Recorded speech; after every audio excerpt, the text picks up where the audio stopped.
السلام علیکم ورحمۃ اللہ وبرکاتہ۔ آج کا ٹاپک اور عنوان ہے توبہ کے وقت شیطانی وسوسوں کا جواب۔ ارشاد فرمایا کہ اگر توبہ کے وقت شیطان کہے کہ کیا فائدہ اس توبہ کا، یہ تو ٹوٹ جائیں گی، تو تم شیطان سے کہو میرا ارادہ توبہ توڑنے کا نہیں ہے، اگر یہ ٹوٹ گئی تو پھر میں رو رو کر دوبارہ اپنے رب کو منا لوں گا۔ رشتہ محبت کا قائم ہی رکھے، جو 100 بار ٹوٹے تو 100 بار جوڑے۔ دوستو، گنہگار کہا جائے گا، کیا گنہگاروں کا کوئی اور خدا ہے؟ اللہ کے سوا کوئی ہے جو ہماری خطاؤں کو معاف کرنے والا ہے؟ اللہ تعالیٰ فرماتے ہیں کہ میرے علاوہ بھی کوئی ہے جو تمہاری خطاؤں کو معاف کر دے؟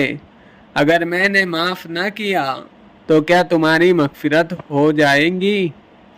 گویا کہ اس آیت میں اللہ تعالیٰ اعلان فرما رہے ہیں کہ میں ہی ہوں جو تمہاری خطاؤں کو معاف کر سکتا ہوں، لہٰذا میرا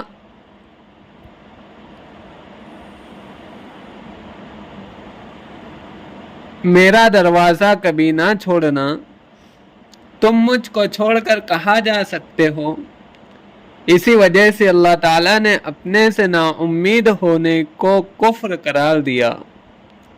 مفتی شفیع صاحب رحمۃ اللہ علیہ نے اللہ کی رحمت سے نا امیدی کو گناہ کبیرہ کی فہرست میں لکھا ہے۔ میرے شیخ فرماتے ہیں اللہ تعالیٰ کا اعلان ہے کہ میری رحمت سے جو نا امید ہو گیا وہ دوزخ میں ڈال دیا جائے گا۔ گویا کہ اللہ تعالیٰ نے زبردستی اپنے سے امید رکھنے کا حکم دیا ہے۔